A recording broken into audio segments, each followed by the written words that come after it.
happening now. Two Market Basket officials who were fired by the grocery chain's board of directors are holding a press conference to speak about their time at the company and their sudden termination. Let's listen in. I also want to say that I find it odd that the board didn't put their names down of the individuals that are on the board. Jay Hatchigan, Stephen Collins, and Michael Keys. They just said it was from the board of directors. And I point those two things out because there's a lot of inconsistencies throughout this process, starting with the allegation that Mr. Gordon and myself were somehow complicit in organizing a work stoppage. After going through a Quinn Emanuel investigation and a 2-hour interview, there was not one credible piece of information to sustain that there was any type of work stoppage that either myself or Mr. Gordon were involved in. We told you 8 weeks ago that the allegations were preposterous. We tell you today that the allegations are preposterous. I think Joe covered it all. We again, received notification yesterday that our employment was terminated. A little disturbing to get that after a 50-year career and 39-year career, so I guess we'll take any questions you have. What does this mean for the future of Market Basket, the customers and the employees? Well, I would say what it means for the culture of the company is that, in my opinion, there's 3 board of director members that essentially have taken control of the board, and they've also taken control of the company. And I'm glad you asked that question because the allegation was that we were insubordinate. So I guess our first question is, who were we insubordinate to? The director of operations and the director of grocery don't report to the board of directors. The board of directors has control over the CEO, the COO, and the CFO, not day-to-day management of the company. At least that's my understanding. So for them to say that we were insubordinate is untruthful. Sir, just kind of a human element here. You both have worked for Market Basket for decades. Can you just go into how it feels to have been fired like this? You know? It's very disheartening, given my life to this company, which I enjoyed, of my own free choice, obviously. But it's been a wonderful experience for almost 50 years, and to have a few people that say that we don't know very well, to tell us that we haven't been doing our job and we've been insubordinate, and that we're planning some kind of a walkout, is very, very troubling. You know, it's hard on the family. It's hard on everybody. Will you take some sort of action to get your jobs back? I think we're going to keep trying to get back inside. We'll see how that works out. What do you know about the suspension of Arthur T. DeMuro?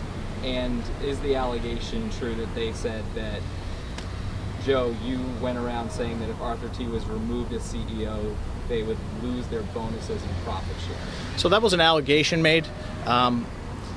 At the best, that would be in response to a question, and it would have been something along the lines of, who knows what's going to happen.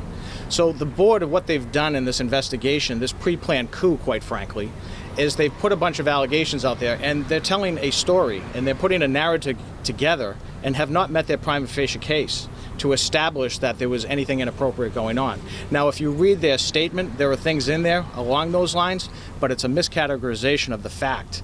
And you know, the other thing that I want to bring to everyone's attention is we were in the media making statements. I stand behind everything that I said in those statements. For example, they take exception to the fact that I called out private equity and the fact that those 3 board members are involved in private equity and venture capitalism. All you need to do is go to Jay Hatchigan's website on the DeMuro law firm and see what his biography says. Those are his words, not mine. It talks about venture capitalism.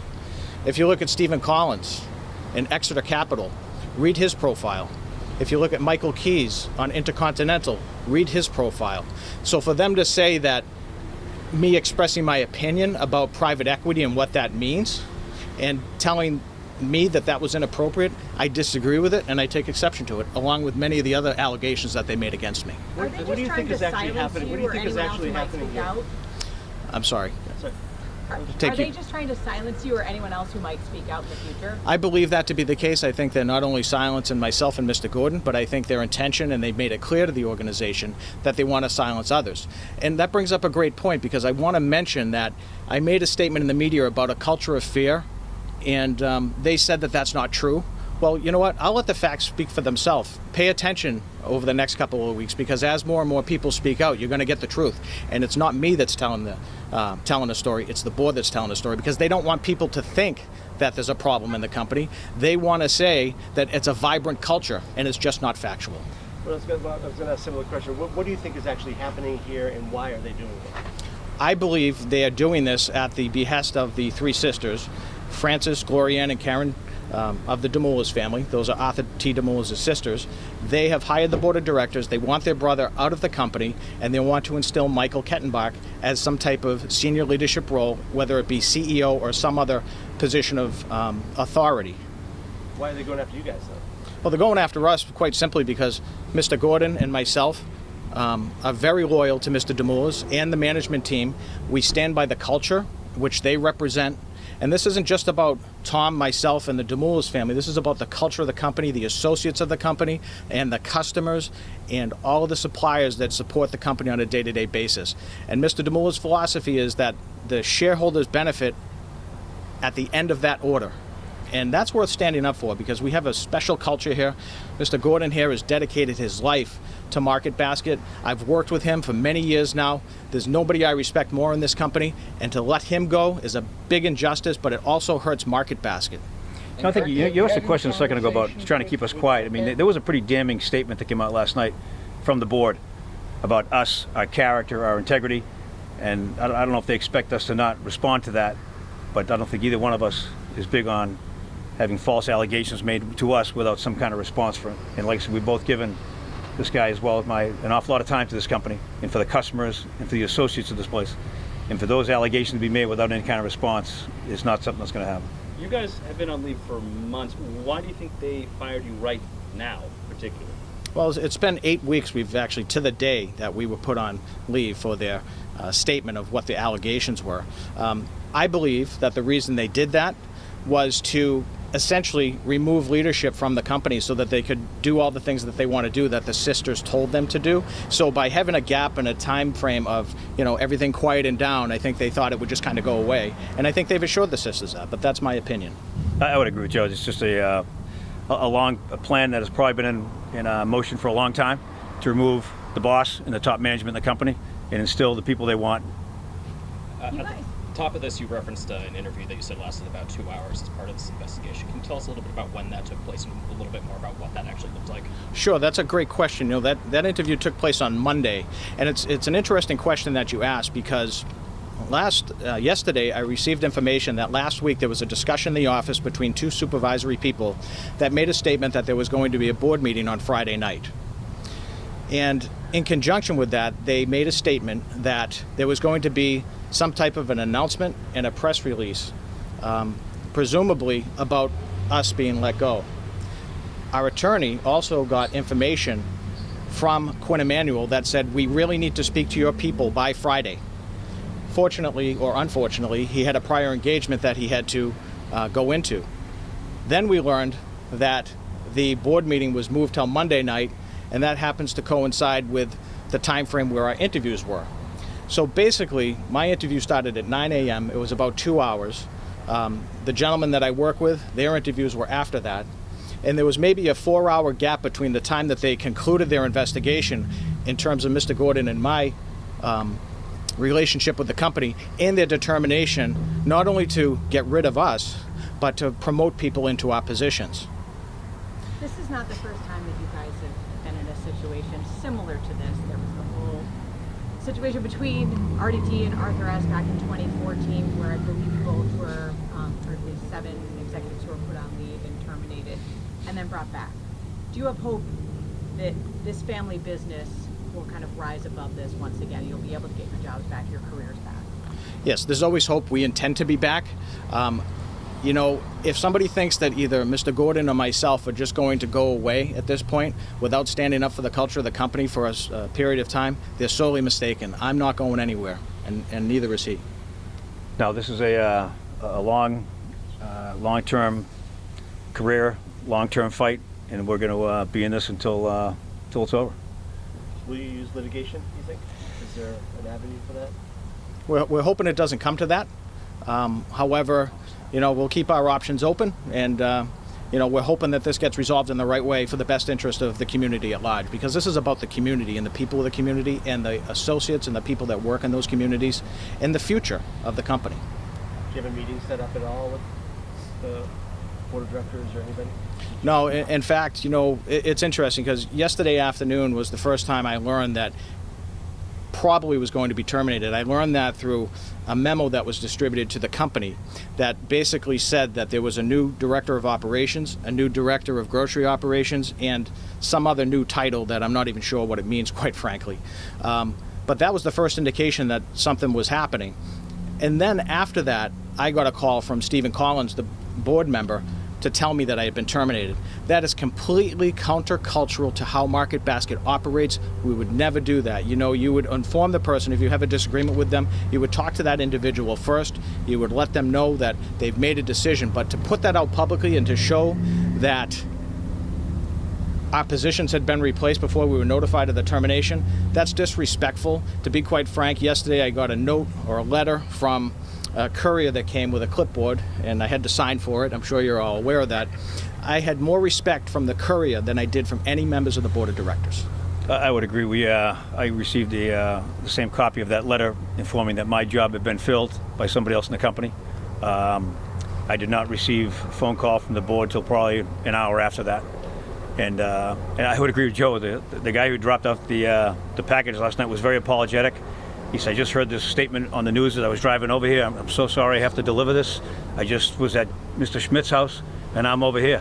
I said, listen, it's not your fault, buddy. You're just doing your job. I get it. No hard feelings. But he felt certainly awkward about it, But it's just, can you imagine a company you worked for 50 years to read something that your job has been filled, and then you get a call from a guy on the board who's trying to be, I just want to let you know we appreciate all your time, and, it was, again, disheartening. There's no direct correspondence to you, just the phone call. Correct. Correct. What do you think the future of Market Basket is if you guys don't get your jobs back and if RDT doesn't come back? What is the future of this company look like? Well, essentially, if Mr. DeMuro does not come back, the company's changed. That's my opinion. And it's not going in a very good place if that continues on the trajectory that we have, especially when there's 3 board members that, in my opinion, are completely out of touch with the culture of the organization. Yeah, this is all about the culture. I mean, whether the business, in my opinion, can withstand its volume and whatnot, hard to say. But the culture of this company, without the boss, will never be the same. Have you had any conversations with Arthur T. since yesterday and your firing, and what was the tenor of what you had to say? Yeah, Mr. DeMuro was the gentleman that he always is. He was great. He expressed his dismay with that decision, expressed his support for my family, and that's the man that he is, and I will always stand by him because he's always stood by me. Yeah, and I same thing. Yeah, been a very, very short conversation, but very heartfelt and sorry this had happened. And I think the statement that the boss put out last night was tremendous, and it shows the kind of man he is and the respect he has for us as we have for him. Who were the 2 people that took over your spots? Kevin Fioli took over as the grocery director, and Chuck Asasa took over as the operations director. What did they do before? They both worked under me as grocery supervisors. And I'd like to comment on that because, this whole assertion of the board of directors being so interested in the succession plan and speaking with management, I'd like somebody to ask the board of directors, what type of due diligence did they do to interview those individuals to take our positions? Because as far as I know, the board was in the office on the first 3 days when they threw us out, and maybe one board member was in there one other day. That's what I understand after talking to a couple sources yesterday. So, if they're so concerned about the future of the company and vetting people out, then why are they making decisions and putting them in place before they notify the people that used to have those positions? I take great exception to that. Yeah, we would never put somebody in a position without notifying the person ahead of time, and it could be days or weeks before we filled that position after that. We would never do anything like that. Like just said, very against our culture. It's just not right. Have you heard any indication, or do you just have a sense of whether we might hear similar news about RDT himself, whether he might be fired soon? Nothing came up in the interview that suggested that. Quite frankly, I think it's a coup. I think it has been from day one. There's an agenda from the sisters to remove the boss. They've done that, and now the ball is in the board's court. And quite frankly, I'm just going to say this publicly. In my opinion, the board of directors, all 3 of them, Hatchigan, Keys, and Collins, they should all resign from their position because what they've done is a tremendous disservice to this organization. So can you talk about the scope of that interview, the 2-hour?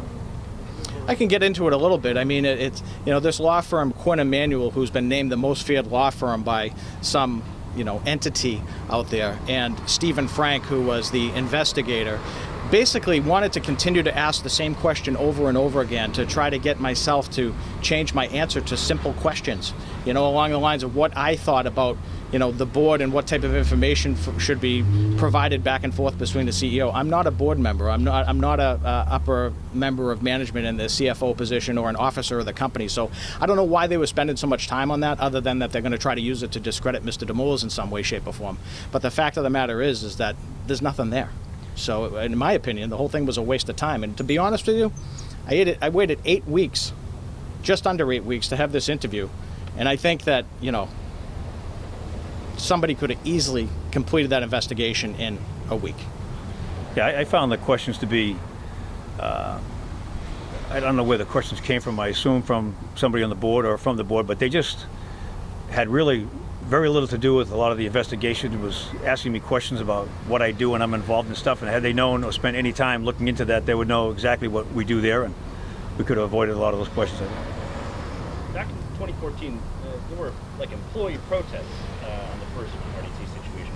Why do you think there haven't been any of those this time? Is it a change in culture or something? What's different? Well, I think this, in my opinion, this culture of fear that's gone on. People have seen people get knocked out. If you support Mr. DeMuro and the new leadership team's in place, they put you on the bench, no different than what they did with Mr. Gordon and myself, Mr. Paul Quigley, Mr. Alvarez, Mr. Desheen, and on and on and on. So I think that kind of stifles people from speaking their mind. And the company has always been a place where if you had a question, you could reach out to somebody. Now that culture has changed. So when Jay Hatchigan says the culture is vibrant, it's far from it, in my opinion.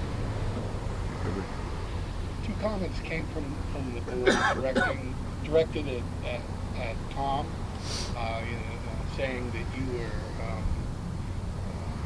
feeling out where people's stance might be with the company, and that if you weren't on the right side of the fence, that it wouldn't look good for you in the future. And then there was a comment that you supposedly made about the sisters, the three sisters being evil. And what are your thoughts at seeing those remarks? Sure. Your question is directed at Tom, or? Yeah, well, yeah, either one of you can, but Tom seemed like he was singled out for those quotes. I believe I was asked a lot of the same questions by the interviewer, 6-7 different ways, trying to get me to change my stance on the answer I gave him. My answer stayed the same. I would not generally put put other people's financial interests or their family's best interests in my hands. It's not what we do. As far as the other comment regarding the sisters, I told them I don't recall ever making that comment. And I would like to address that as well. There's a huge gap in somebody saying, hope you end up on the right side of things, as opposed to saying, I hope you end up on the right side of things, because if you don't, X, Y, and Z. That was never said in the statement, and I've read it 4 or 5 times. So again, when I talk about storytelling from the board, they're trying to string a narrative together with something that isn't there, quite frankly. It doesn't meet the prima facie case in the legal terminology. So the fact that we were put on the bench to begin with is an injustice to us. I really feel that. What's next for the both of you? Do you have any idea? If you don't get your jobs back here? I'm not sure what's next for me. We'll see how things shake out. But again, we haven't completely made that out of the question yet. So we'll see how things shake out in the next couple weeks. Yeah, I think the same answer for me. We don't know what's next for us, but I can tell you that I'm never going to stop fighting for this company. I'm never going to stop fighting for the associates of this company, and I'm never going to stop fighting for the culture of this company or Mr. DeMuro and his family. Yeah, and I would say, like you said the last time, long time we've been around, no regrets. Well said. And just before we close it, I'm Justine Griffin, I'm Arthur T. DeMuro' spokesperson, and these two gentlemen have built, as Arthur's left and right hand, an $8 billion company, annual revenue of $8 billion. For context, another beloved brand in New England is Dunkin' Donuts. They're $1.5 billion. Over the course of the years, they've built this staggeringly successful company with a unique culture that drives it. And they are serious businessmen, and this was not a serious investigation. That statement shows just how Mickey Mouse amateurish it was. Thank you. Can you tell us what this means for the average shopper? So, you guys aren't in your positions anymore. RDT might not be in there. Grocery prices are continuing to go up. How does that affect me as I'm going to the grocery store that you guys aren't in your positions anymore? I don't know if it affects you and how you do your shopping, but I think a lot of the customers we have at our stores are there because of not the pricing so much, but the people that are there and the culture we've built there. You know, and I think I was listening to the replay of the Dan Ray show from last night, and he said I just don't, after listening to this, and these two guys who have been around for a combined 90 years, I don't know if I can go back there. Just the way he knows the company and knows the people there and his experience shopping. He says, I just don't know if I can go back there. So I don't know if that resonates with other people or not. Yeah, and I would say to that, Mr. DeMuro has built this culture and the people that he works with on a daily basis and built a great system. And most systems will sustain themselves for a certain period of time, but systems start to break down, especially when people get, off the proper mindset in terms of focus on the customer. So you might not feel it going to pick up that head of lettuce today, but as things go on, if things continue on this trajectory, it's my opinion that you'll see a big difference.